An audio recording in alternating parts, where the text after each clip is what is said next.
All right, ladies and gentlemen, I know we're a few minutes late, but we are still live. And I guess that's how you know we're live, because we are a few minutes late, but that's all right. We were discussing off air exactly who we're going to put in this 12-team playoff and how difficult this decision is. We didn't give it away to each other, but I can't wait to end the show with it today. We are going to tell you at the end of today's show. This is our college football special, coaches and college football playoff teams. We're going to pick the 12 teams that we would put in as of today before the championship team games go off this weekend. So without further ado, let's give us a little bit of music and let's get this thing going.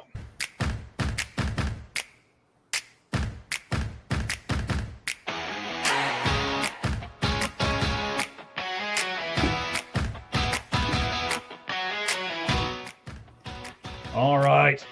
Whew. We have got so much stuff we got to do. This is, this is a great time of year. I love college football, and I know Cheese does too. We're going to look at the number of schools that are going to have new coaches next season, which reminds me, I got to pull that up on my phone while I'm doing this. We're going to look at the last we're going to look at our last college special for a few moments. We're going to concentrate on SEC coaches. Then we're going to look at a few sponsors there in between, do some questions on those coaches. The college football calendar, we agree it needs to be changed, but how are we going to do it? Then we're going to focus on Lane Kiffin for a moment. Well, it'll probably be more than a moment, but we'll focus on Lane Kiffin for part of this thing. I'm not even looking at him and I can hear him laughing. And then we're going to do our lights out list, of course. And we got a couple of preview things and things to announce along the way. So we'll get to all of that, ladies and gentlemen, as we're doing this college football special. All right, so I am kind of stalling for time for just a moment before I can hit the right buttons on this phone to get to everything I need to here. There's so much stuff going on right now. So many things that we're involved in and all of that good stuff. So I am just getting the list of the teams that are going to have new college football head coaches next year. I didn't think we had that much stuff on our timeline. Gee, many Christmas, guys. Go over to our timeline. You want to keep up on everything. Football, college football, some inspirational quotes that I threw out there, some NFL stuff that I threw out there. Man, there is all kinds of stuff right at the moment on our timeline. So just go over there, have a blast, see it, and go from there. All right. So I have the list in front of me now. Teams that will have new college football head coaches next season. And there's quite a few of them. A lot. Yes. It's crazy. I mean, this is just to prove, right, Cheese, that this college football season has just been absolutely crazy. Yes. Go ahead, sir. I'm sorry. Yes, that's it. Yes. Yeah, I never thought we would have this many teams with this many new coaches next season, but let's give you a list. Virginia Tech, Penn State, Florida, Auburn, LSU, Ole Miss, Arkansas, UCLA, Oklahoma State, Stanford, North Texas, Tulane, Memphis, South Florida, Coastal Carolina, Oregon State, UAB, Colorado State, UConn, California, Michigan State, and I'm pretty comfortable feeding you this bit of information and adding one more team to this list. BYU. What do you know, Mike? Cheese? I have not heard. I've heard the bird is the word. I've heard that. You've heard that bird is the word? Yes. Well, according to the sources that I have, I was just sent over a tweet about 10 minutes before we went on to the air here while we were still talking. Penn State is going to hire the BYU coach to be their next coach. So it's not going to be Sonny Dykes. It is not. It is going to be the new BYU Kalani, what's his last name? I don't know. I was hoping you were going to pronounce it for me. Kalani Satake. So it's Sitake. Satake. His real name is Piliawa Kalani. Ooh. but he goes by Kalani. Sataki, I guess. I don't know. Interesting. Yeah. He's done a great job at BYU. There's no doubt about it. Yeah. Wow. Yeah, so that's what I heard just a few minutes before we came on the air, was that is what's going to happen. So I'm going to feel comfortable adding BYU as a breaking news story to those teams that will need a new coach next season. Uh-oh. See, now Cheese is getting all kinds of stuff. I can see him. He's on his phone now, too. I'm getting texts like crazy now. Oh, man. All right. So let's turn this music off in the background and let's get this going here a little bit further. So we've gone over all of those coaches that are going to need, or all those teams, pardon me, that are going to need new coaches. I also want to thank everybody out there. The last college special that we did has already, in little less than 3 days, done well over 300 views, actually in the last 48 hours, on all of our social media platforms. You can get us on X. You can get us on Facebook. You can get us on YouTube at All Gloves Off Sports Media. And we also have the audio-only platform, Spotify and Apple Podcast. Last night, I want to mention the Red Hot Reds podcast did really well, too. They're part of the All Gloves Off Sports Media, as is Cheese's channel, which we'll get to here in just a second. But the Red Hot Reds podcast last night did well. Over 100 views just between their YouTube and X, and that's done in less than 24 hours. So let's get to yours real quick, Cheese. You have a new podcast that's going to be out. I'm going to put it up on our Twitter at All Gloves Off SM as soon as we're done with this show. Tell us, just take a minute, tell us what the new podcast is about and where they can find it at, sir. What new podcast? Your new one.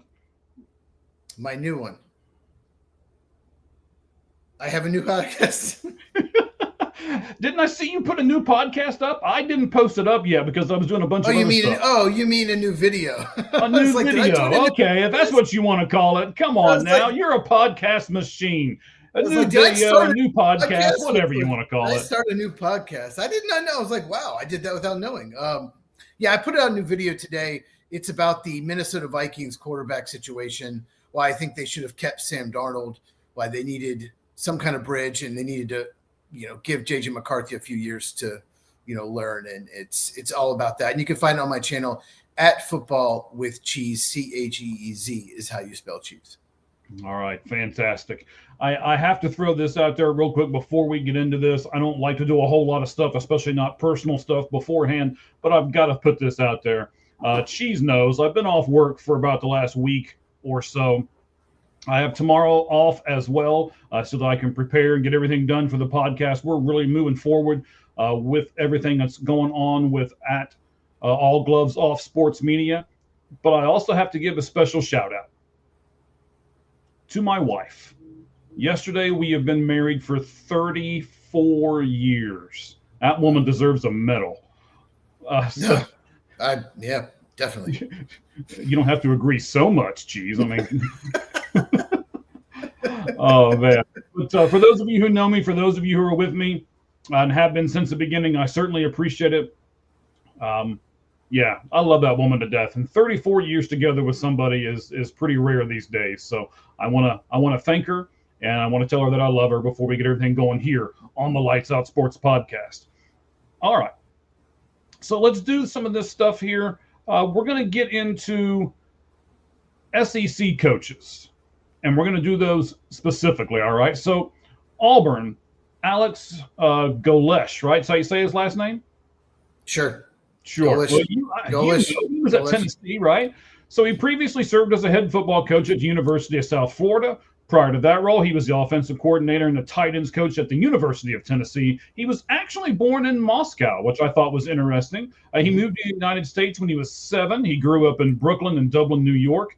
He was hired to be the running backs coach and the recruiting coordinator at Toledo in 2009 under Coach Beckman. He was later shifted to the tight ends coach. And then he followed Beckman to Illinois in 2012, working once again with the tight ends coaching, and he was also their recruiting coordinator.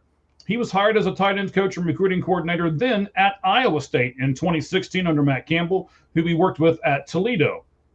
In the season before, this is an interesting stat that I wanted to bring up. In the season before Golesh came there, Iowa State tight ends caught a combined 5 passes.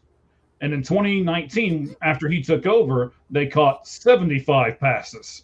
So he was then hired as the offensive coordinator and tight ends coach at UCF. And then he went on to Tennessee, which I'm sure Cheese can tell us about a little bit, as the offensive coordinator and tight ends coach there. And then under his leadership, Tennessee improved their scoring offense by 101 spots, going from 108th in the country at 2010. And then in 2021 is when they jumped up those 101 spots.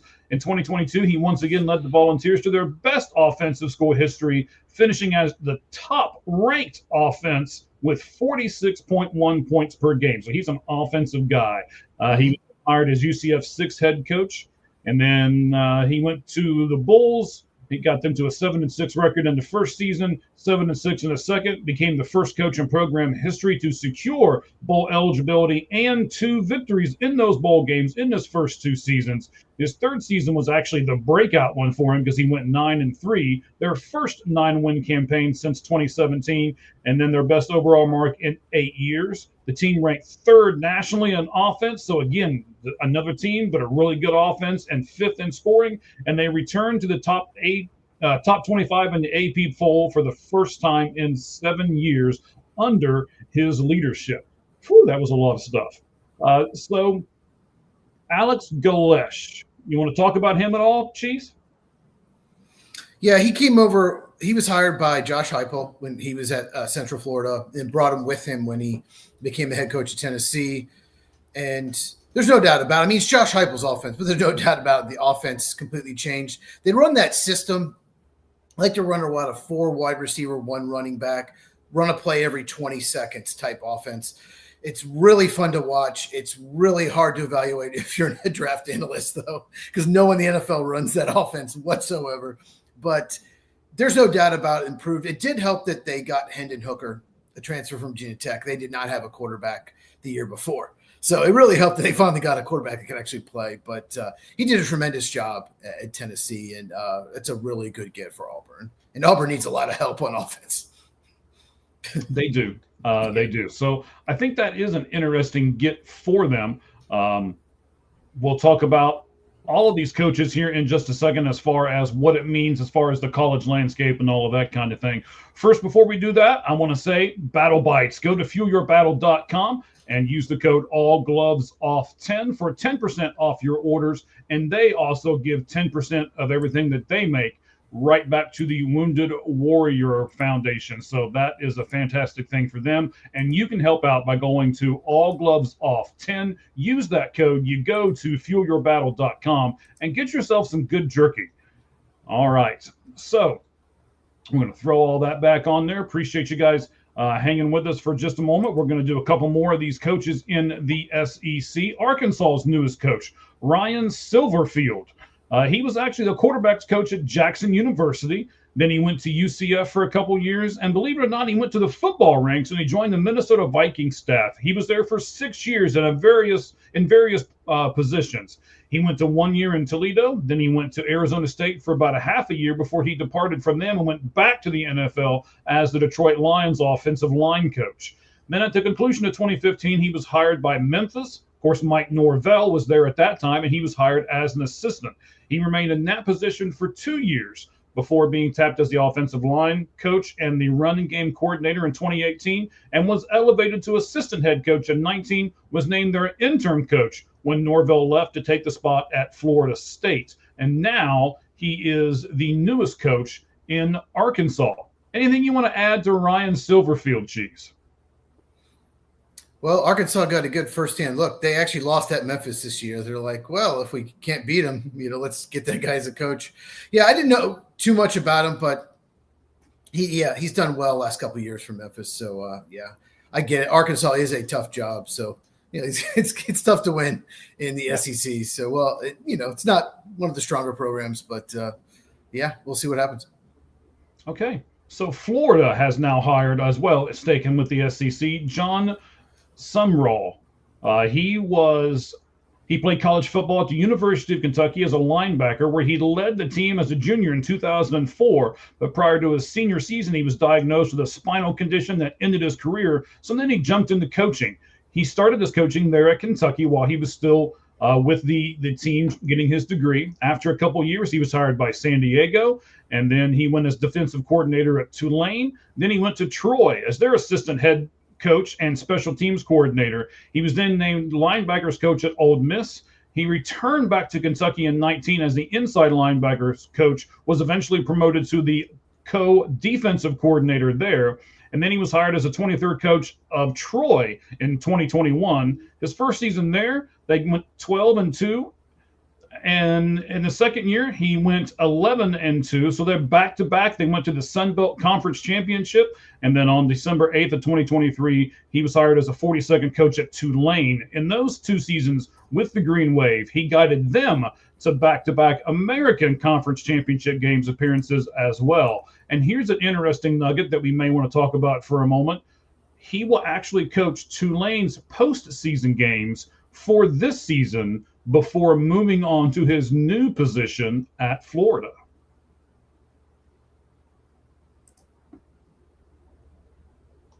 That would be your cue, sir. I didn't know you didn't ask me a question. I didn't know if you're still I didn't ask you a question, but I was done, sir. I apologize. No, I'm not surprised that Florida went with a defensive coach. Their defense is really falling apart.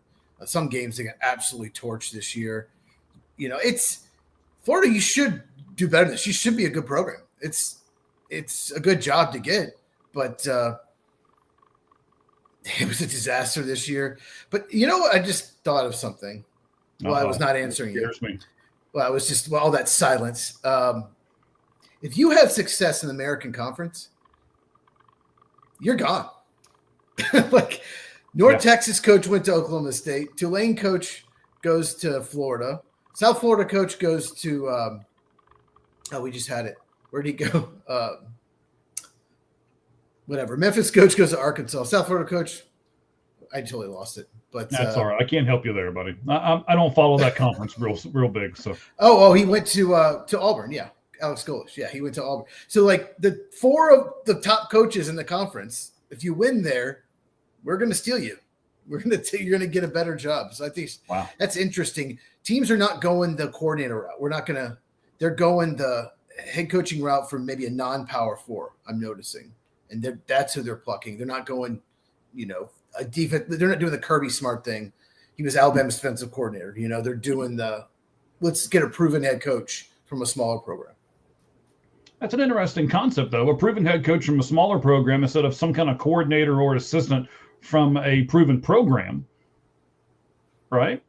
Yeah, I mean, obviously Kirby Smart, he was defensive coordinator at Alabama for many years, but he went to Georgia. He played at Georgia, so that made sense. That was a perfect fit. But I'm just surprised more teams don't go after coordinators, like you said, Matt Patricia. We talked about, right? Coordinators just do such a great job. Instead, they like to go for, prove yourself first. Take a head coaching job at a non-power 4 first. Prove yourself, then we'll hire you. Like go from Tennessee's Alvin Square to South Florida. Okay, prove you can win there. Then we'll hire you back in the SEC. So it's just interesting. It is interesting. I didn't think about it until you brought it up just now. That's actually very interesting. What I want to say here real quick is that you can do the exact same thing that Ramen on Wheels did and comment with us. You can join our comment chat room live. Just simply talk about what we're talking about. And it's not like our normal Lights Out podcast on Tuesday nights where we talk about a plethora of different things. Today, we're going to concentrate on college football. So it shouldn't be too difficult for you guys to comment on what we're talking about, since that's all we're going to talk about today is college football. We appreciate that and thank Ramen on Wheels for being the first to comment on things for us. Ole Miss got Pete Golding, the current head football coach at the University of Mississippi. So he previously served as a defensive coordinator and the inside linebacker coach at Ole Miss from 2023 to 2025. He was also an assistant coach at the University of Alabama, University of Texas San Antonio, University of Southern Mississippi. He also did some things at Southeastern Louisiana University, Delta State University, and Tuscaloosa University, as well has the following with the University of Alabama under head coach Nick Saban. He was brought on December 15th, 2017 to serve as a defensive assistant for them. And then in 19, he was the co-defensive coordinator / inside linebackers coach for the Crimson Tide. He was then promoted to defensive coordinator in 19, but he struggled there in 19. So in 2020, he was part of the staff that got the Tide's national championship together. But then he really took a step back, as far as I'm concerned, in 2020 when he was arrested by Northport, Alabama police and charged with drinking under the influence. Anything you want to add about Pete before we move on to the questions about all of these guys overall, sir? Yeah, I remember when he got that DUI. It's if you're a coach or a GM in the NFL or in college, as long as you apologize, you don't hurt anybody, you're fine. You can apologize, and then years later, it's fine. As long that's just the way it is. Just don't kill anyone. But here's the thing with him. Yeah, he was the defense coordinator of Alabama. But when Nick Saban retired, he joined Lane Kiffin, Ole Miss. They worked together at Alabama when Lane Kiffin was an assistant there. But he was actually named the permanent coach, and not just the interim. Did you see that? He was named the permanent. No, you're catching me off guard here. I was pouring drink over here in the corner. Sorry. No, but no, you're good. You can't see me doing it. That's the whole reason I'm doing it over here in the corner. Okay, I will talk a little more because I do want to say one thing about him. I think it's a mistake to name a permanent head coach. Just maybe he's an upcoming coach. He's 41 years old. He's done a great job. The defense this year is much improved. But to name a permanent head coach, I think the reason they did it is they want to try to keep as many assistant coaches and even more importantly, the players from transferring. So we're saying this is your permanent head coach. He might be well-liked in the locker room, but to not have a big search and try to find the best candidate, he could be, but I don't know. I think they're just so worried that Lane Kiffin's going to bring a bunch of transfers with him, and they wanted to name a permanent coach. And I don't know. It just feels like that's a pretty good job. They could have maybe done better. Yeah, I agree with you. For a lot of what you just said, we're gonna cover that as we move forward. I got 4 questions about these SEC coaches as a whole, sir. Here's the first one: which coach will make the biggest difference in year 1 with their team? Oh, Golish or whatever. How do you pronounce it? With Auburn, because Auburn's offense is bad. He's got a proven track record of great offenses, and his offense is very tough to scheme against in 1 week. At Ole Miss runs something similar. LSU's gonna run something similar next year. Tennessee, it's really tough to simulate that in practice. So right away, I think he'll have a huge impact on Auburn's offense. All right. I want to tell everybody that we do have a brand new sponsor, one beyond Battle Bites. We love them as well, but we've got a second one. We'll announce who that is on the show tomorrow night. So, Cheese, here's the second question for you. Which coach would you say has the most impressive resume? Alex Golish as well. No doubt about it. He's worked a ton of different coaches, ton of programs in Big 10, Big 12, a lot of Midwest, a lot in the South. Like I said, he was, coordinator under Tennessee. So I guess they all really have good resumes, to be honest with you. But I'll go with Golish. Not bad. Yeah. But I agree with you. I think he does have the most impressive resume. He was the biggest paragraph that I did when I was going through and looking at all this. I'll give you a little insight to it. Cheese off the air was like, you are not going to read all that stuff for each one of those coaches, are you? And I wanted to because I think we need to know, and I think the fan bases need to know what they're getting here. But I think, as you just said, Auburn got the best one as far as I'm concerned. So that leads me to my third question. Should any of these fan bases be disappointed by these hires? I don't think so. I think it's cool that Ryan Silverfield has NFL experience too. Mm-hmm. I just Pete Golding. That's the only one I would be disappointed about. I know some fans are like, "Oh yeah, they like him," interim coach. Oh yeah, we got our coach right away. I would be concerned for the reasons I just stated, that they didn't go out and maybe they could have done better. So I, like you, noticed that he wasn't the interim word was not used when they brought him in for the coaching position. And they did that really, really fast, by the way. So do you think that Golding will remain the coach at Ole Miss past this first year? Yeah, I think he will. I think they'll give him a few years. But there better not be a huge drop-off. If they go 7-5 the next 2 years, yeah, he'll be gone. Because Lane Kiffin did, let's be honest, he did build it up. He did a really good job. Hey, they should hire Eli Manning. There you go. Okay, I'm kidding. I couldn't believe some of the tweets and stuff that were out there. Oh, Eli's accepted. And I was like, he ain't giving up the Manning cast for that. I'm sure he gets paid really well to be beside his brother and just do slapstick stuff instead of having to actually coach a team. So unless he really wants to be competitive, I didn't see him doing that. So. Zero coaching experience. Right, with nothing. Just because he's a quarterback and his last name's Manning, everybody thinks he can be a great coach. I don't know, just it gets on my nerves sometimes. That's another reason why I wanted to put these resumes up there for everyone to see. All right, Cheese. We've talked about some of the coaches. We did the SEC very specifically. I want our fans to know here, Cheese and I are going to do a watch-along this coming Thursday night for Thursday Night Football, featuring a huge NFC matchup with possibly even bigger playoff implications as the 6-5 Dallas Cowboys go to Ford Field to play the 7-5 Detroit Lions. Dallas is currently second in the NFC East, while Detroit is third in the NFC North. So big game this coming Thursday. Big implications. We've invited a couple of guests to be along with us, and hopefully everyone that's here with us can not only join us, but, tell a couple of your friends and maybe have them join us as well. That's this coming Thursday. So Dallas is 6-5-1, by the way. 6-5-1. They tied the Packers. True. I did forget about the one. I apologize. It sucked. Yeah. So he's very upset with Michigan. We need to build this off season. You absolutely do need to build this off season. We talked a lot about that on Saturday. If you didn't check that out, we did an instant reaction to Ohio State, Michigan, and we did talk a little about that. So I get it. Yeah. Yeah, they do need to do that. And I was going to say the same thing, guys. We do have another college football special we did a couple days ago. Look that up on either our YouTube, which is at All Gloves Off Sports Media, or you can simply go to our X feed, and it is actually right now at the very top. It's pinned to the top of our X feed. This one will be pinned to the top of our X feed here shortly when we are finished with it today. But thank you. Did you see? Did you make your name any longer, sir? Just on that topic, real quick.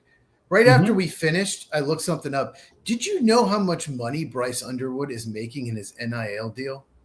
No. They paid him a ton. It's 4 years. I think it's 10 million up to 12.5 million. Wow. For a guy that just I know he's a true freshman. I'm not saying he could improve, but for someone that really couldn't go to football much this year, wow, that's a lot of money. That's the thing is when you pay these high school seniors this kind of money, you don't know. It doesn't matter if he's the number one recruit in the country like he was. I believe he was, wasn't he? Mm-hmm. He was. He was one of the top ones anyway. Yeah.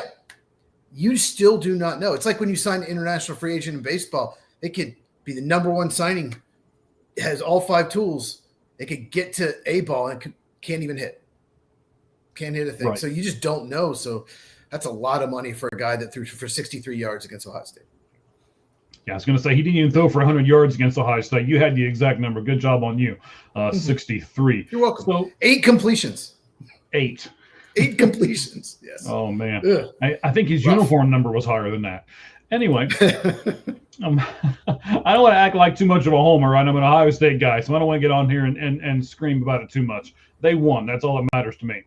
So we're going to look at the college football calendar here in just a second. We're going to look at the LSU, Lane Kiffin, Ole Miss debacle that was that over the weekend. And then the last thing we're going to do on today's episode of our Lights Out Sports podcast, focusing on the college football coaches and the college football playoff participants, will be that list.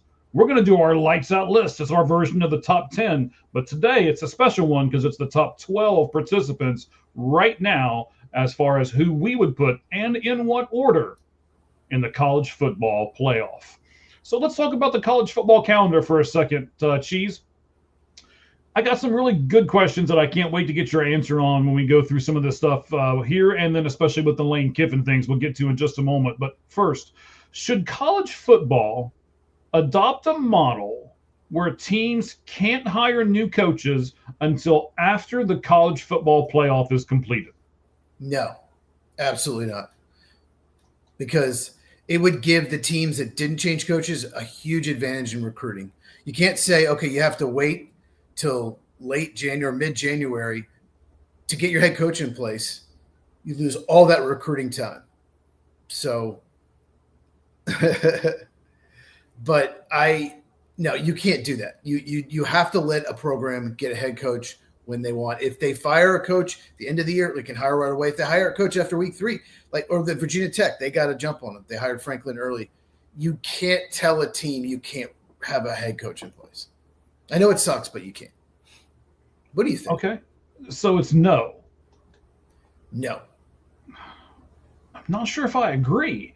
I mean, as much as it's not fair to other teams, it's really not fair to some of these. I mean, what's going on with Lane Kiffin right now? What's going on with BYU right now? As we just put it out there for those of you who have just joined us recently, it looks like the BYU head coach is going to go to Penn State. I mean, how is that fair to those other programs? How is that fair to BYU and to Tulane and to some of these other conferences that are still going to get to go to some bowl games, but yet now all of a sudden they're hired by a bigger team, and that bigger team expects them to come aboard and come with us and start recruiting and doing all these other things? It's the way it's always been. It's always Just been because that way. it's the way it's always been doesn't mean it's right. Well, life isn't fair. There's, to me, I don't see a system. I don't see a way you could just change it. You can't tell, okay, you lost your coach. You have to wait 2 months, 6 weeks, 2 months before you can start recruiting, get a new head coach in place. Meanwhile, that coach has no chance to keep the recruits that you've already had. You have a lot of decommitments, and your competitor is out there recruiting like crazy, probably stealing your recruits. You can't do that. You have to be able to have a head coach in place whenever you want. Yeah, it hurts those programs, but you can't do that. All right. So what if you would say you can't talk to head coaches from programs until either their bowl game is complete or their season's over? So the NFL has a somewhat kind of rule on that. You can't hire. They've changed it a little, but even there's some things where you can't talk to a coordinator, because they're trying to prepare for the playoffs. But I don't like that either, because if you make the playoff and you really want to take another job, well, you're not going to be considered. Like, you have no opportunity to get a better job. Like, say your goal is you're coaching, North Texas or Tulane, and your goal is to get an SEC job or get a Big Ten job or whatever. Right. And you make the playoff, then you lose out on that job, your dream job. You can't tell them they can't talk to. I know it sucks. I understand why you're asking these questions, but I don't want to tell you, okay, you can't talk. And then what if you keep winning? What if you keep winning, and then you still don't have an opportunity? So I know that this year has been crazy because there's so many coaches that are either in the playoff or might be in the playoff that, have left their programs. But I don't like more regulations. But you're saying it's not fair. But if we wait until everything's done, that's the only way it's ever going to be fair. We wait until everything is complete, and then everybody's on an even playing field, and then you start hiring people. Well, if a team just misses the playoff, another team just makes it, then that the coach that just misses has a better opportunity to get a better job, and the one who makes it, because it's at least 3 weeks, right? From the season ends to the game. So that's all 3 whole weeks you lose in recruiting. So you're not going to hire him. So it would hurt if you want a different opportunity. You're not going to get it. So I know that it looks so bad, the Lane Kiffin stuff, but I just don't like telling them you can't do this, can't do that. Well, he's not the only one that looks bad. I mean, all of these teams that are losing these guys kind of look bad, right? So let me see if I can find something that's in the middle for you. What about if we do other staff members like coordinators and assistants? You can talk to coordinators, you can talk to assistants, but you just can't talk to the head coaches until after the college football playoff's done. You there? Yeah, I'm still here. Okay.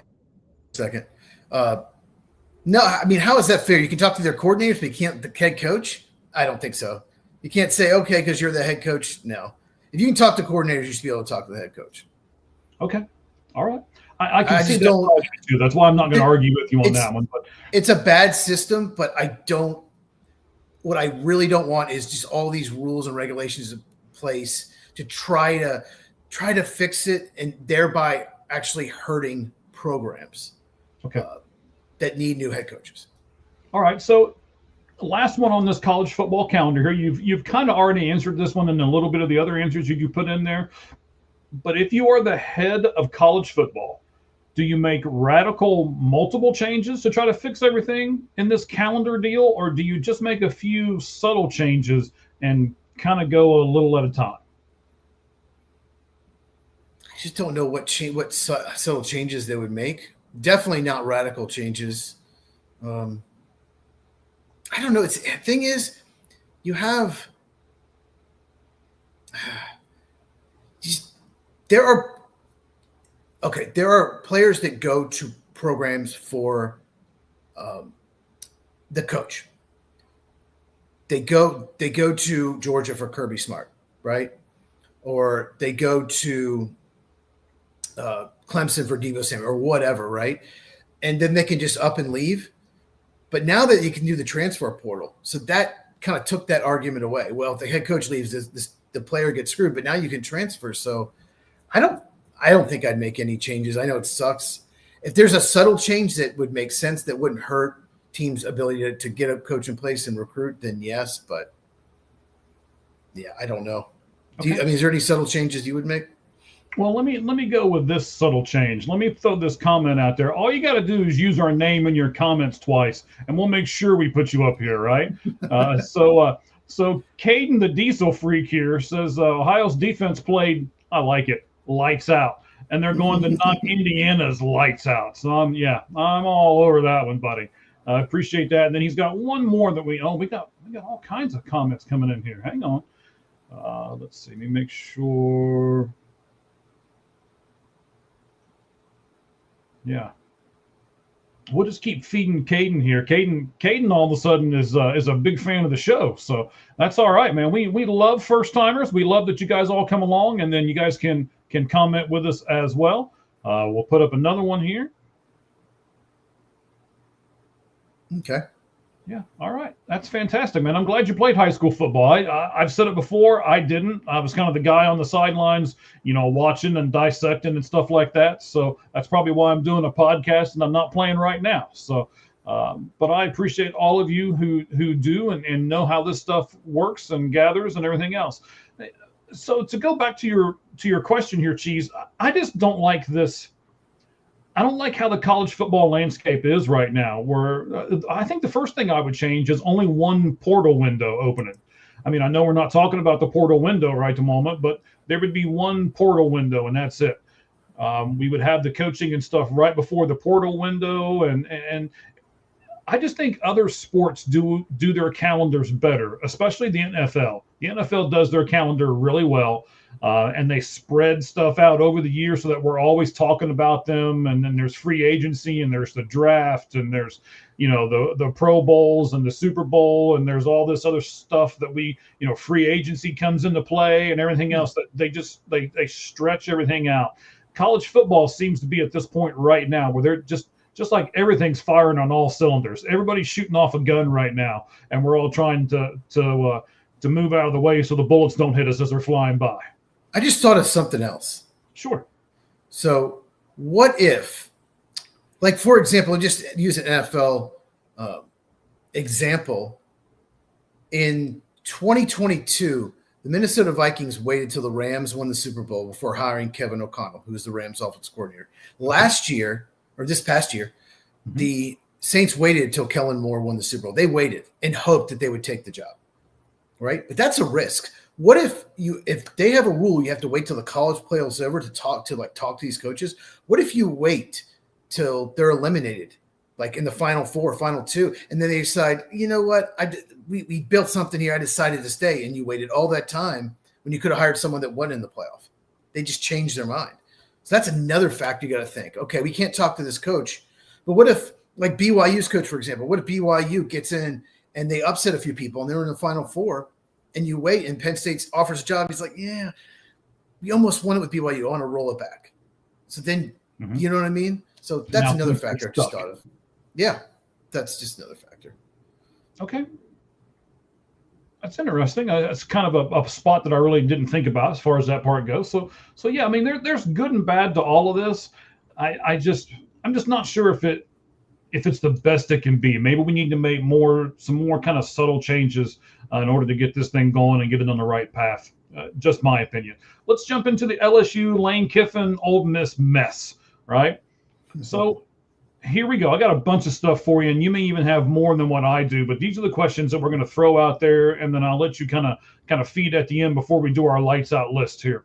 So if you're headed to the college football playoff with a program that you built at Ole Miss, why are you going to LSU to hopefully do the same?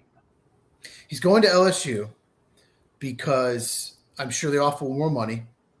It's traditionally better program.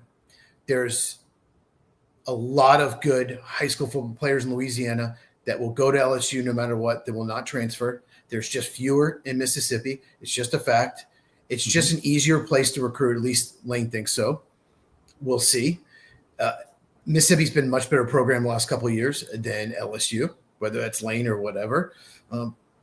It's, LSU, you can argue it's definitely a top 10 program. It might be top 5 overall. Maybe not the last couple of years, but it's up there. Okay. And I think it's definitely a top 10 program. So that's what he's thinking.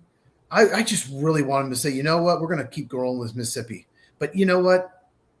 He's a POS. He has no loyalty whatsoever. He took the Tennessee job, and then the USC job opened up. He thought it was better and took off for USC, but ended in disaster, had to go to Florida Atlantic. He's got what I call, Denzel Washington had the quote. Actor Denzel Washington called destination addiction. Have you heard about this? Yes. Kenny Dillingham used it earlier in the day. He did, and that's where I saw it. The idea that happiness is the next place, the next job, or even the next partner. Until you give up the idea that happiness is somewhere else, it will never be where you are. And that's the way Lane Kiffin is. He was always looking for a better job, no loyalty. Someone even said, what if Kalen DeBoer is fired like in 2 years at Alabama? Would we go to Alabama? He might. What if Ohio State offers a job? What if Ryan Day retires? Maybe he'll go to Ohio State. He has no loyalty whatsoever at all. That's just who Lane Kiffin is. Okay, but you can also say if he goes to LSU, there's more pressure on him to win in LSU, right? There's more expectations for him to do well. Yes, absolutely. At Ole Miss, you win 9-10 games every year, you're going to keep your job no matter what. He got them to the playoff. LSU, here's what you have to do. You have to beat Ole Miss. You have to beat Alabama. You have to beat Florida. And you have to be in the college football playoff every year. And you have to be in the SEC title game at least every other year. I'm not joking. I know LSU fans. I know. Period. You cannot lose any of those games. And that's the way they are. And the expectations are that. And you can win a national championship. Oh, what's his name? And then 2 years later, you're out. Who's the coach when they had Joe Burrow? Oh, God. He used to coach Ole Miss, actually. Oh, the older gentleman. Voice. Oh, I love that guy. I just cannot think of his name. Yeah, someone help us out. I know it's like a compound name. It's a longer last name. I'm looking it up. But he wins the national title. Ed Ogeron. There you go. Yep. And then a couple of years later, fired in the middle of the season. And then they eventually hired Brian Kelly. Yeah, but you bring up a good point. Look what Brian Kelly did. He left Notre Dame mainly because Notre Dame, he could not recruit all the players he wanted. Notre Dame has academic restrictions, right? Mm-hmm. And he thought, well, I won't have those at LSU, and I'll start winning national championships. He thought he went as far as he could go with Notre Dame. Turns out Marcus Freeman went further, made the finals, but whatever. Yeah. And it didn't work out for Brian Kelly, not at all. And you know what? He's such a jerk. I'm so happy that he failed. He's going to land somewhere, though. Maybe not this year, but he's going to land somewhere. He will. So before we talk about loyalty, which we'll do in the next question, why did Lane think he had the right to coach a program that he is leaving, even though Sumrall is being allowed to in Tulane? Is there a difference between the two programs, or why are we okay with one guy doing it, but we're just going to crucify Lane Kiffin because he wants to try to do it? Two main reasons. One, Ole Miss and LSU are rivals. And the longer that Lane Kiffin is there, the more he can try to recruit all his players to come to LSU. That's know pretty much already done, though, isn't it? I mean, come on. Not necessarily. There's some that are probably loyal to Ole Miss. No, I'm staying. And then what if they advance far in the college football playoff? Like, so he would have more chances to keep his coaches. And one thing that really irritated me, I'm not going to read the whole thing, but his statement, Lane Kiffin's statement, played victim because of this. He actually said he wanted to coach him in the playoff, and guardrails are in place to protect the program in any areas of concern. What guardrails? You can say, "Oh, I won't do it. I won't try to get the transfers." That's BS. He has no loyalty whatsoever. All he cares right now is about LSU and winning. He doesn't care about Ole Miss now that he's left. My request to do so was denied by Keith Carr, despite the team also asking him to allow me to keep coaching them so they could better maintain the high-level performance. So basically, he's playing victim. He leaves them now saying they won't let me coach. I'm the victim. Oh, my God. So the other it just bothers me. The other reason is it's just a bit LSU is just more likely to get transfers. Ole Miss players transfer to LSU can play right away. So you can't allow that. So that's the main reason. You can't let him continue to coach. There's no way. And it's a good move by LSU, by Ole Miss. All right. And I hear what you're saying. I agree with it to a certain extent. But I also want to ask you this. How can anyone cry about Lane's loyalty when college football players are entering this thing called the transfer portal and basically doing the exact same concept? So whether you're playing or coaching, they're just trying to get paid more. That's what everybody's trying to do. Why are we beating Lane up for it when every college player is doing it too? No, you're right. And that transfer portal is awful. It is terrible. You should have some penalty. I get it. It used to be you had to sit out a year, 2 years in conference, right? But maybe you sit out 25% of the season. I probably am doing a whole video about this. If you transfer in conference or to a team on the schedule, maybe it's half the year. But some kind of penalty, because Jeff Hafley is the defensive coordinator of the Green Bay Packers. I'm going to paraphrase what he said. He was the head coach of Boston College. He was a defensive coordinator at Ohio State before that. He left a head coaching job in college. And like I said, I'm paraphrasing. But basically what he said was, I had to recruit these players to Boston College. Then the next 2 years, I had to recruit them to stay at Boston College and not take more money elsewhere, bigger programs, if they were really good. And then I had to recruit them to stay after junior year and not go to the NFL. So every year, you're not only recruiting new players, you're recruiting your players to stay. And if he gets a 3-star recruit that was not offered by any of the big programs, Ohio State, Michigan, any of those, and they break out and they become one of the best players in the ACC, well, here comes Ohio State, Michigan, Georgia calling him, hey, we'll give you more money. And boom, he's gone. And that's why he left a head coaching job in college to coach a defensive coordinator job in the NFL. So there needs to be either some kind of, like, you can't offer, like, some kind of cap on how much more you can offer, or just you have to sit out some of the season because it's just getting out of hand. Texas Tech basically bought half a team. Half their team was bought transfers, and it worked. So more teams are going to do this.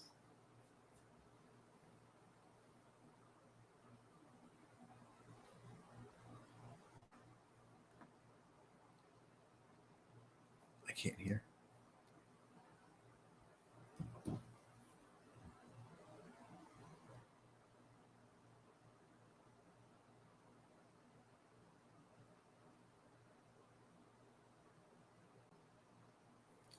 I can't hear you. I can't hear you. Can you hear me? Yeah, that's because I muted my mic. I'm sorry, I didn't unmute it. I poured some more drink over here. Okay. Yeah, I don't know why I'm so thirsty today, but so I want you to picture yourself in your living room, right? Okay. And Lane Kiffin's in there, and he's trying to recruit your son to come to now LSU. Okay. So my question will be: will Lane lose recruits to a coach who has been loyal to their program because Lane has not been loyal to any program? Possibly, probably a few, maybe, just because you can say, okay, Lane Kiffin might be gone in a couple of years, gets a better job. He might be gone. You could say, I've been here for 7 years, I'm staying here. So you could use that to try to recruit against him. Probably not, though. Maybe a few, but I don't think it'll be a huge problem, but it could. Luke, I do see your comment over there. I'll get to it here in just a moment. Give me just a few minutes till we get to the actual college football playoff, and then I'll put your comment up there. I'm not ignoring you whatsoever. We'll get to you, buddy. All right. So I don't know. I would certainly, if I'm the other head coach, I'm certainly going to try to use that as part of my pitch to get your son to come play for me. You know, if I'm Kenny Dillingham, and I've been there for a while, and I've had opportunities to go other places, and I'm like, nope, I'm good. I'm staying right here. I want to build something here, which is, you know, I don't know if you said it off air or if you said it during the podcast here, but you were like, hey, I wish Lane would have just said, hey, we're building something really good here, and I'm going to stay here and see it through. I mean, that's who I want my kid to go to. That's the coach that I want my kid to go to. Yeah, and we knew. We talked about on Saturday. We knew he was gone. If he was going to stay at Ole Miss, he would have announced it right before the Egg Bowl, pumped his team up, signed a thing. It would have been such a big, awesome moment. And so we knew he was gone. We absolutely knew. And it's just such a shame. And it's probably going to happen once you have success at a program that doesn't necessarily have some success. Everyone's going to watch him. And you got someone, Lane Kiffin has no loyalty. He's gone. Yes, but he's had some failures too. I mean, it's not like he's that's one of the things that I liked about the other SEC coaches that we've talked about, with the exception of the guy who had the DUI, right? They've all kind of climbed up through the ranks, and they've gotten better, and they've improved. And, you know, those are the logical guys that you go out and get. I'm not sure if Lane Kiffin is a logical guy that you go out and get just because he had success there. As you said, he had to go to Florida Atlantic because he failed, you know, in a couple of other spots. And so he had to then build himself back up again. I don't like Lane Kiffin for that. He has half the double-digit wins in Ole Miss history in 125 years. He's half of them, just himself. He's been there since 2018, I think. Maybe, something like that. So that's pretty significant. Like Ole Miss, yes, they had some good years with Eli Manning, but overall, a lot of years they're a 6, 7, 8 win team at most. You know, a lot of years they're like that. So what he's done the last 2 years, pretty impressive. I think he went 10-3 last year. Obviously, this year they're 11-1. Mm-hmm. So it's like I said, Mississippi doesn't have necessarily the recruiting, and you're recruiting against Mississippi State. It's not the strongest state for like football players like Texas, Louisiana, California, Florida have much better high school football talent. So it's pretty significant what he's done. I know he failed at USC, but he's done a really good job with Ole Miss, obviously. So let me ask you this. I think this would be a little bit of a stretch, but maybe we can come up with something between the two of us. Should coaches be made to do some sort of like red shirt thing when they switch programs, and will that keep people more loyal? What do you mean by red shirt? Like, what can you tell a coach they have to do? You know, you can't coach for the first 4 or 5 games, or that will never fly. Right? I know it's not going to fly, but I was just trying to think of something that we could do, or some kind of I don't want to say a conspiracy, but some kind of rule that we could put out there that we could put into place to kind of keep coaches loyal and keep coaches where they are. Is there anything that we could do to do something like that? Maybe in conference, you could say if they join another school in conference, you have to pay that old team the entire salary or something like that. I don't know. Make it about money. That might, some of the boosters might like, I want that coach, but let's not go crazy. I really think that's why Norville at Florida State's still there. I think a lot of people have gone is because they gave him such a big contract after that undefeated year that they don't want to pay that buyout. That's the only reason I think he's still there. He's had 2 disastrous seasons in a row. So maybe make it financial. I don't know, but I really don't like it when a coach is head coach in conference and goes to coach another program in conference. I just cannot stand that, especially a rivalry like Ole Miss and LSU have. Yeah, maybe you could make them give half of the NIL money from the school he's going to the school he came from and make it. No, that'd be weird. That's pretty hard. That would prevent it from happening at all. Yeah. But you're making me brainstorm now. I'm like, I'm using this brain in my head for a little bit. That's I know it's dangerous. That's dangerous. These headphones are getting tight. Uh-oh. All right, so I've got 2 more questions here about LSU, and then we're going to move on to our lights out list here. So the first thing I want to ask you is, this is going to be a poll question. We're going to do it as soon as this show is over, along with posting up your new video. God, don't call it a podcast. We're going to show your new video up. We're going to put it on at All Gloves Off SM on X as well. So we'll do both of them, this poll question and your video. Here's the poll question. How many Ole Miss recruits do you think Lane Kiffin will take to LSU with him?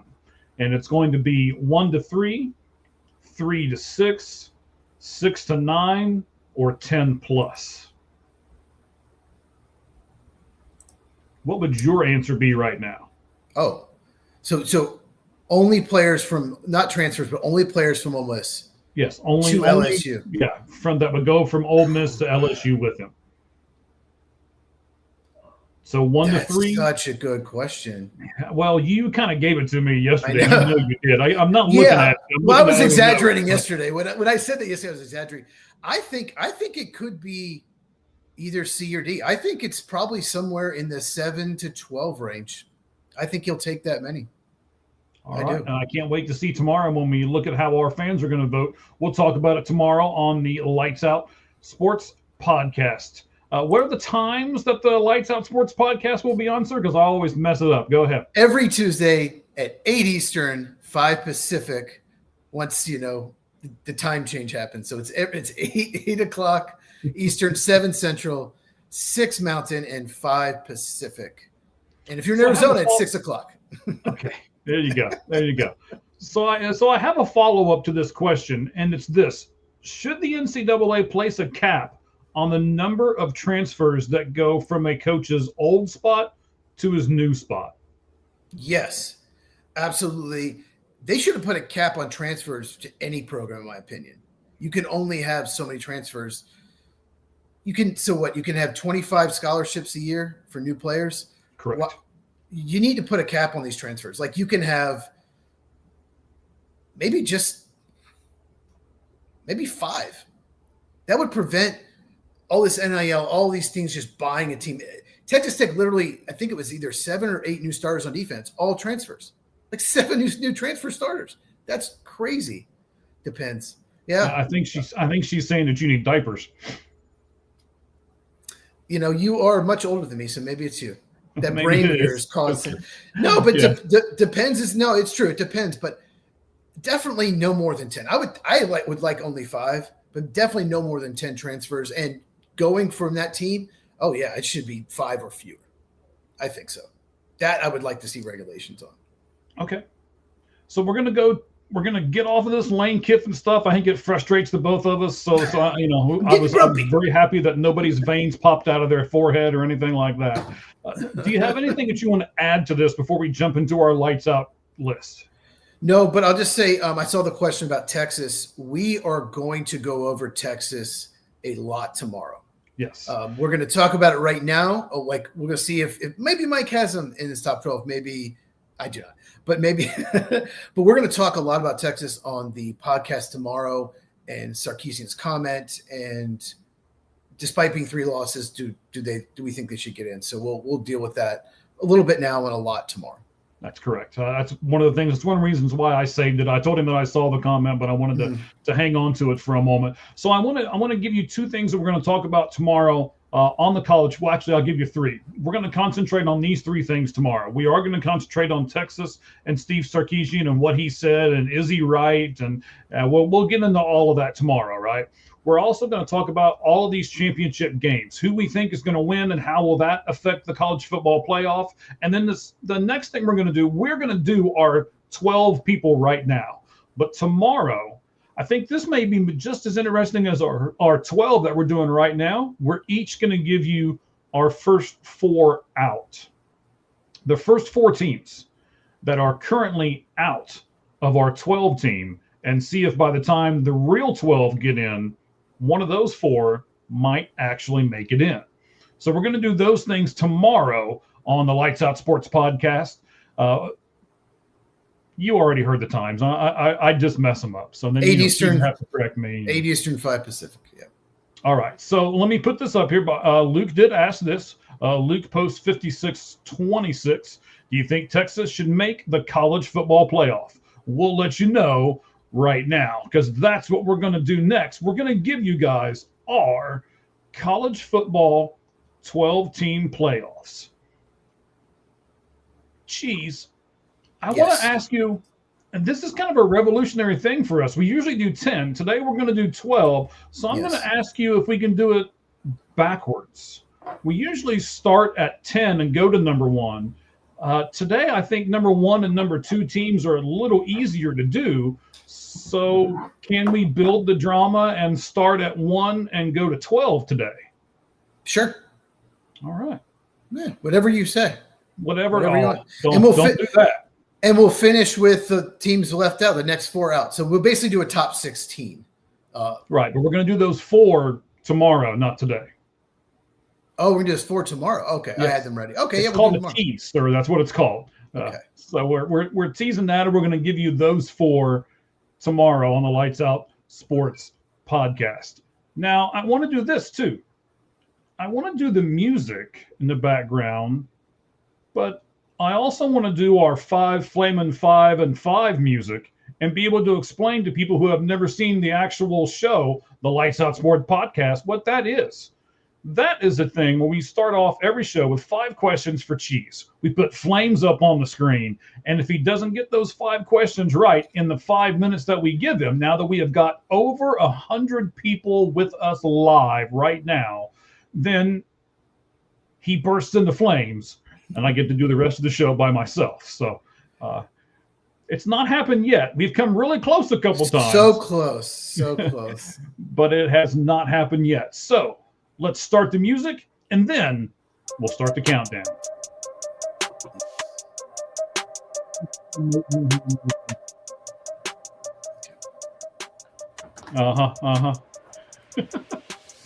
All right, buddy. So do you want to start or do you want me to start? Who wants to go first, bud? Go ahead. All right, so we're going to do this one. We're going to start at number 1 and go down. I am going to agree with our good buddy. Let me go over here and get the comments and get his name here. Caden the Diesel Freak. He was all over Ohio State today in the comments, and I'm going to agree with him. Number 1 in the top 12 college football playoff rankings, Ohio State. I have Ohio State number 1 as well. All right, so I've got Indiana at number 2. Do you also have Indiana at number 2? Yes, I think no matter what, the winner should get the first, obviously, number 1 seed, and the loser should be the number 2 seed no matter what. All right, we'll talk more about that tomorrow, but yes, I'm just going to save my comments on that for tomorrow. We might agree, we might not agree. Here's where I think this is going to get really interesting because I agree with what you said off air earlier. It is not just who you've beat, but who you have lost to. So with almost all of these teams, I have their losses and who they have beat that are above 500. And that was pretty much my criteria as to how I ranked them. What was your criteria as how you ranked everybody? Did you do the so-called eye test thing that you like to say all the time, or did you do something different today? No, just yeah, most of it's the eye test, but also the resume. I think beating good teams is important, but I think just as important is not losing to bad teams. So that was my criteria. So I obviously will find out tomorrow. I left out some teams that you probably didn't because they probably had one bad loss. Okay. Well, this is going to be really interesting, I think, especially as we go through this and the order. We may have the same teams, but the order is probably going to be a lot different. So I had Ohio State 1. I've got Indiana as number 2. The third team that would also get a bye in my book was the best one-loss record team, and that's Georgia. Georgia lost to Alabama by 3. And then they beat Ole Miss, they beat Texas, and they have beaten Georgia Tech. So I gave them credit for those 3 wins. Tennessee. And Tennessee, yeah. you're correct. On the road, yeah. Yep. And I put Georgia as my number 3. Who'd you have as your number 3, sir? Same, Georgia, same reasons. Okay. 3. But all right. But maybe what happens if they lose? Find out tomorrow. They lose an SEC title. That will be interesting. Talk about chaos. Yes. There's some chaos that can be tossed into this, and that's why we wanted to do a special today and then a whole lot more stuff tomorrow, because we knew as much stuff is going on right now in college football, the show tomorrow would have been 4 hours long if we'd have done it and included all of the stuff in the college football thing. So, and then by the way, like I said earlier, over 300 views in right at 48 hours. So you guys have also told us that you like this college football stuff too. We're over 100 right now with us live. So again, you guys are telling us what to do just as much as anything else. So that's what we're doing. So Ohio State, Indiana, Georgia for both of us. My number 4 team, I flip-flopped and flopped and flipped on 2 or 3 teams, and I finally decided on Texas A&M as my number 4 team. Texas A&M, they lost to Texas, but they beat Notre Dame, they beat LSU, and they beat Missouri. So a really good resume as far as who they beat. It's not like they lost to a terrible team. Texas is not bad. And, as Luke Post 5626 pointed out, Texas might make one of our lists before it's all said and done here. So we'll see. But for me, Ohio State, Indiana, Georgia, and Texas A&M is who gets that 4th bye. How about your 4th team, sir? So I am assuming this team wins the conference. So I went with Texas Tech because if they beat BYU, they will have won the Big 12, and the top 4 seeds get a bye. So you have the committee I know it's different this year. Mm-hmm. It's on not 4 conference winners, but to me that will be a better than because Oregon, Ole Miss, Texas A&M teams like that aren't even playing for it. So if Texas Tech beats BYU, beats them handily, which they already did this year, then I think they jump up to the 4 seed. All right, so you have Texas Tech as your number 4 seed. Yes. I have Texas Tech as my 5th seed. Okay. I had Texas Tech as the 4th seed for a little bit, and I used really the same logic that you did, but then I said, we're saying currently, right now.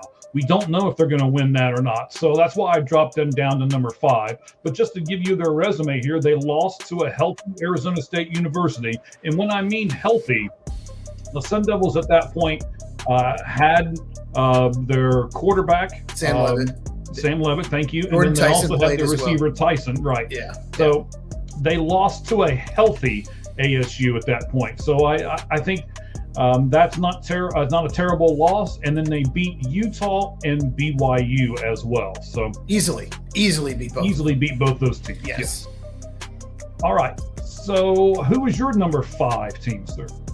Oregon was my number 5. They look good against Washington. 1 loss, only lost to Indiana. That's their only loss to number 2 team in the country. So number 5 Oregon. All right. I'm not as high on Oregon as you are, so they'll be on the list, but they're just a ways down here yet. Okay. So number 6, I think this might be the first surprise for a lot of people, at least on my list. They lost to Texas Tech, but they beat a 9-3 Arizona, which I think looks better after they beat ASU over the weekend. They also beat a 10-2 Utah team. They beat an 8-4 Iowa State team. And by the way, they beat those 3 teams in consecutive weeks. And then they also beat an 8-4 TCU team. And my number 6 team is BYU. Yeah, more on them in a second. My number 6 is Ole Miss. They're 11-1 in the SEC. Number 6 seed. I think that's speaks for itself. The only loss was Georgia. So yeah, number 6, Ole Miss. All right, so I went through and I kind of put all this stuff out, right? So the undefeated teams at the top were easy. Ohio State and Indiana. It was pretty easy to put Ohio State 1, Indiana 2. And now we're looking at these one-loss teams, the Georgias, the Texas A&M, the Texas Tech, the BYU, and you've got 2 more, Ole Miss and Oregon. So it was very difficult for me to decide which one got 7 and which one got 8. For 7, I went with Oregon. Their only loss was to Indiana, and that was honestly the reason why it bumped them up there. They beat Iowa, they beat Minnesota, they beat USC, and they handily this weekend beat Washington, which I thought Washington had a chance to really give them a good game, and they did not. Oregon handled them really well. So I moved Oregon up to number 7. Okay. My number 7, you've already mentioned him, is Texas A&M. Did not look good at all against Texas. Even when they beat South Carolina, they were way behind. That is not impressive. I know they won the game, but because of that, to me, of these SEC Big Ten teams that have one loss, to me, they're the least impressive. So I dropped them down to 7. All right. I said it to you earlier. Do you punish Ole Miss for losing Lane Kiffin? I don't know if we talked about that or not. I had it on my notes. I don't think we mentioned it. You can't. I mean, Florida State got punished a couple years ago because their quarterback got hurt. But you should not punish at all. Go ahead. I think you do. That's why I put them at the last one-win team. They don't have their same coach now. They're not going to be the same team. The plays aren't going to be called the same way. I don't think the players might not play for this new coach the same way. I think this will be very interesting to see how Ole Miss will play now that all this is done. They lost to Georgia. They did beat Tulane. I don't know if that's a great win or not. No, they blew. Well, no, it is because they blew them out. And Tulane's ranked. They blew them out. Tulane is only ranked. Come on, stop it. They're ranked. They're ranked. They're ranked because they're a non-Power 5 conference, and they've got to rank some of those non-Power 5 conferences. If they won by 2 points, fine. But they won by 35 points. That's good. They should beat teams like Tulane by 35 points. Let me know if I'm wrong. There's tons of comments over here. This is the one thing that Cheese and I are really going to disagree on this list here, I'm pretty sure. So I don't like this win at Tulane, even though I gave them credit for it. The win that I would give them credit for is Oklahoma. And then they also beat, kind of ironically, LSU too. Yes, I thought Ole Miss was the worst of the one-loss teams. So I put them at number 8. So what you just mentioned, we could say this thing about BYU. So basically what you're saying is we'll punish the players for going 11-1 because their coach left. No, you should not lose a seed because the coach left. And BYU, it would be really bad if an 11-1 team did not make it. If they lose to Texas Tech, which a lot of people think that they are, that would be not good. If a Power 4 team when 11-1 didn't make it, but I think it's a possibility. I really do.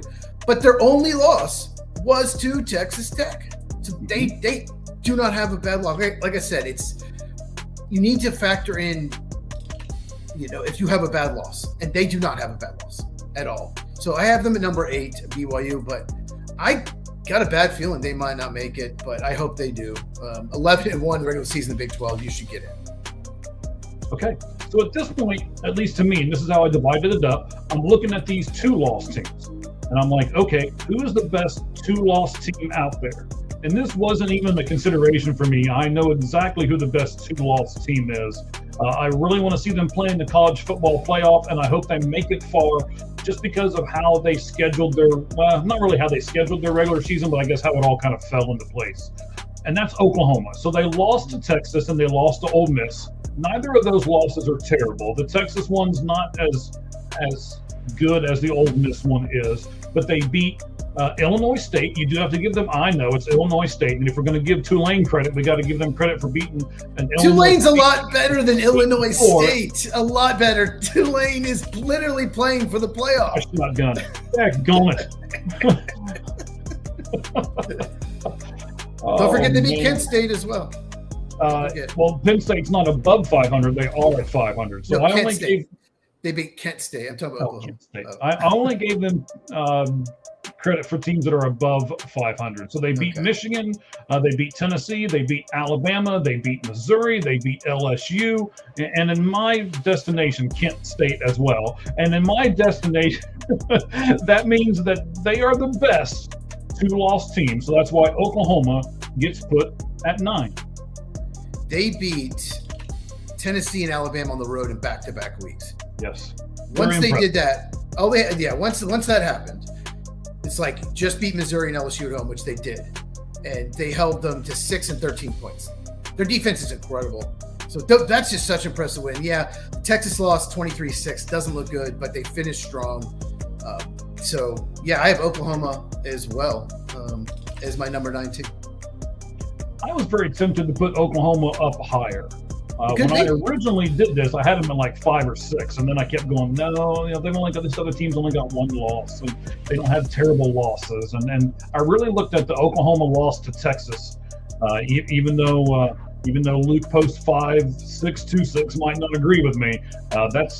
That's not a terrible loss, but it's not a great loss either. The quarterback might have been out. Mateer might have been out of the game. I can't remember, but he did miss at least a couple games. But you could be right, though. You could be right. Okay. But I'll say this about Oklahoma. They better play better offensively than they did against Missouri or LSU in the playoff. Their defense is incredible, but you got to score more than 17 points in the playoffs. So we'll see what happens. But they got to find some more offense. Yes, they do. All right, this team that I put at number 10, I struggled with this one too. They're only, they lost to Oklahoma. I'm looking at their schedule. I thought they had their 2 loss. Yes, and they lost. Here's the reason why I did it, because they lost to Florida State, a 5-7 Florida State team. Now they did have good wins. They beat Georgia. They beat Vanderbilt. They beat Missouri. They beat Tennessee. And by the way, they beat Georgia, Vanderbilt, Missouri, Tennessee, week 1, week 2, not 4 weeks in a row. Okay. Then they beat LSU, who is a 7-5 team when it's all said and done as well. And they're playing for the title. We're going to talk about Alabama more tomorrow, because if they don't win the SEC, I think they're in danger of not making the college football playoff. So we'll talk about that more tomorrow, but I put Alabama right now at number 10. Yeah, I think they may have lucked out getting in that game, because that might be their only shot. Although it's Alabama, so the college football community be like, well, it's Alabama. They'll get more ratings, big money, so let's just put them in there. So, I think they knew that too. I'm sure you watched that game between Alabama and Auburn. And they had a chance to lose that game at the end, and they decided to go for it on the 4th down. Now, they made the 4th down, and they kept them marching on, and they scored, and that's how they won the game. But I think their coaching staff also knew, hey, we've got to go for it here. We have got to win this game. It had to, yeah. They would have been. They would have been. Went for it. Yeah. Okay. Number 11 for me, they lost. Well, I could do my number 10 if you'd like. Oh, I'm sorry. I thought you said you had Alabama at number 10 too. Oh, no, Alabama's not in my top 12. You can't lose to Florida State and get dominating that game. I don't care if it's week 1. I didn't have Alabama in my top 12. You can beat Tulane and you can, never mind. 11-1. They didn't lose to Florida State. My number 10, and I'm not a fan of this team, but they have 2 good losses of their 2 losses. So I'm going to say Notre Dame is my number 10. Not the strongest schedule, but lost to Texas A&M, lost to Miami, 2 top 15 teams. So, Notre Dame is my number 10 team. All right, Notre Dame is my number 11 team for a lot of the same reasons that you just said. And I'm going to punish them a little bit. I had them a little higher. I'm going to punish them a little bit for not being in a conference and not even having the opportunity to play the conference game. And I'm also going to tell you this. As I'm looking through at my first 4 that get knocked out, if Duke wins or, Vandy wins or something like that happens in these conference games, Notre Dame's going to be the first team I knock out because of all of those things. So we've talked about this. I think Notre Dame should be forced to join a conference, or they can't be higher than a 9 seed no matter what, which means you have to go on the road. personally, that's what I think. It is kind of unfair. They can pick their schedule so much easier. They play, I think, 4 ACC games, and they'll play, USC and a few other teams every year. But it is a little unfair. They can pretty much pick their schedule. So I don't like that. But like I said, they have 2 pretty good losses. And I know Miami beat them and they have the same record, but Miami also lost to Louisville at home. And that's a bad loss. Yes, it is. Miami is. So you left off a team that's going to make it, because the last 2 spots I have are an ACC team because they automatic bid, and then the non-Power 4 team. So my number 11, I have Virginia. Duke has a shot. I don't see it happening. Virginia played them a month ago and absolutely dominated the game. Won, I think, by 17, but it really wasn't that close. Just Duke could not stop them. And Duke just doesn't have very good defense. So I think Virginia wins, and I think they get the 11th spot and the only ACC spot. Okay. The reason why I did not put them in there is it's like, okay, these are the teams right now. I didn't look at it as after the conference games. Now, these rankings are going to change one more time, right? So we'll probably do something similar to this after all these conference games are done. And I wanted to put this team in. We talked about them. They lost to Texas Tech and BYU. If you're going to say Notre Dame had 2 good losses, well, this team had 2 good losses too, with Texas Tech and BYU. And then they beat ASU and they beat Cincinnati. I don't think Cincinnati's ranked now. And Utah. They beat Cincinnati on the road a couple. Yeah. So looked impressive in that game. They do have a good resume. I struggled with them and a few of these other teams that we're going to talk about tomorrow. Who were my first 4 out, but I decided to put Utah at number 12. I don't think they're going to make the 12, but man, I'm just crossing my fingers and hoping. And they need a lot to happen. They would need a lot to happen. I don't see it. I'm going to mention Utah tomorrow. There's spoiler. There's one. I'm going to mention them tomorrow, but I'll just say this.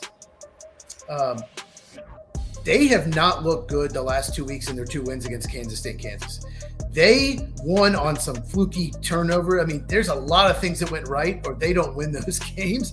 Just not very impressive, and that's why I don't think they're going to get in. But if you just look at wins and losses, you're right. Their only losses were to BYU and Texas Tech. My number 12, obviously I did this a different than you, but is North Texas. I think they're going to beat Tulane, and they lead the nation in scoring. Their offense is incredible. I think they're going to win that game, and think they should be ahead of James Madison just because the American Conference is much better, in my opinion, than Sun Belt. So I think North Texas will win, and I think they will get the 12 seed. I think they should get the 12 seed. A lot of people think it's going to be James Madison. I think that'd be a mistake. All right. Very interesting. So let's go over I'll go over my 12. We'll let you do your 12 as we wrap this up, and then we'll go from there, buddy. So my 12 are Ohio State, Indiana, Georgia, Texas A&M, then Texas Tech. BYU comes in at number 6 with Oregon at 7, Ole Miss at 8, Oklahoma, then Alabama, Notre Dame, and Utah. Who did you have as your 12, sir? So we had 10 of the same 12. I had Ohio State, Indiana, Georgia, Texas Tech, Oregon, Ole Miss, Texas A&M, BYU, Oklahoma, Notre Dame, Virginia, and North Texas. All right, excellent. I appreciate that. As we do every week, we're talking about this. We're going to set everything up for tomorrow. Let's go ahead and do the outro music here as we do that. But do you think North Texas can beat Oregon or Ole Miss or Texas A&M? I think more on that later. Well, let's talk about this a minute. I think they can beat Oregon. With the offense they have, I think they can beat Ole Miss. You know who I'd like to see them play in the first round? Who? Oklahoma. Probably won't happen, but yeah, that'd be kind of cool. No, but that'd be a great game. The defense of Oklahoma and the offense of North Texas, man, I would love to see those 2 teams play each other. It would kind of be the 2, almost the oddball teams, and when they would play each other, one of them would have to go, one of them gets to stay, almost like a Cinderella type story. So that would be my dream scenario in the first round, would be to see those 2 play. Real quick, I want to see A&M play Notre Dame again. That was maybe the best game of the year, 41-40. It was like week 2. People forget about it, but I loved it. So I'd love to see Texas A&M, Notre Dame play again, maybe 7 versus 10, just like we saw in week 2. That rematch, that'd be awesome. We'll talk more about scenarios tomorrow. Yeah, I'm looking 8 at different Eastern. stuff here. Pacific. Oh, you okay? Yeah. There's a lot of these. All these teams are good. There's not a bad team in this bunch. And I think you said it off air. I'm going to agree with you right now as we kind of close everything out. It's 12 teams this year. It's going to be 16 teams probably next year is what I'm going to say. And then I think they'll go to 24. Oh, I think they're going to go. I don't think they're going to skip 16 because they're going to give people a bye. They want to give you incentive for finishing good. That's why there's a bye now. So I think they're going to go to 24 in the next few years. I do. All right. This will be very interesting. Then tomorrow on the Lights Out Sports podcast, we're going to do our first 4 teams out that we did not include in these 12. We're going to talk about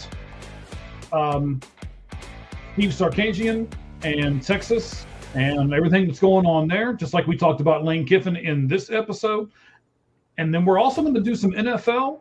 We're going to do some MLB. I mean, we're just going to do a whole lot of stuff tomorrow. So tune in to answer Luke's question. We both didn't have Texas in, and we will go over tomorrow why we don't have it. I thought Mike would. He knew I wasn't going to do that, but we have a lot of thoughts on Texas, and we do. Why we think we don't have them. We'll talk about it tomorrow. All right, sounds great. I appreciate it, sir. Thank you very much. Anything you want to add to the end of our college football special with coaches and college football playoff teams? No, that just New England Patriots are already up 2 scores like that. So, Giants, Patriots, not the best game this late in the year. No, but we can do the game on Thursday, though. It should be a really good game, Dallas and Detroit. We are going to do a watch-along for that. I've invited the guest. I know Cheese has invited the guest to come on with us to do the second and the third quarters with the guests. So we'll see if they say yes to us, and we'll go from there. So just watch our X pages, especially ours at All Gloves Off SM. We'll tell you exactly what's going to happen on Thursday before it gets here. And then we, of course, Football Cheese. At Football Cheese is mine. At Football Cheese. Yeah, you got to make sure you throw that in there, right? Yeah, throw that in there. Of course. Yeah. Of course. So we're also going to do the how many Ole Miss recruits will Lane take to LSU with him? We're going to put that poll question up and have it ready to go. And I'm going to put Cheese's new video up on our X page as well. So all of that stuff coming soon. Be on the lookout for it. We are, by the way, Cheese. We are number 1, by the way. As we close everything out here. Yeah. We're not just number 1 on X or whatever. We're number 1. We're number 1 just in our hearts. In our hearts. Oh, yes. Oh. Okay, that was kind of weird. We are number 1. To end things is on a weird note. Why not, right? We are number 1. Yep. Tomorrow we'll talk college football, baseball, and of course we'll do NFL. We'll go over how horribly I did in my predictions for the NFL. We'll talk about that and what I think we should do the predictions for all the conference championship games. We'll do that as well. All right. Sounds great. Join us then. We appreciate each and every one of you. And as we say each and every time we go off the air with you, the only thing that's fair in life is a baseball hit between the third and first base lines. Good evening, everyone. Thank you all very much.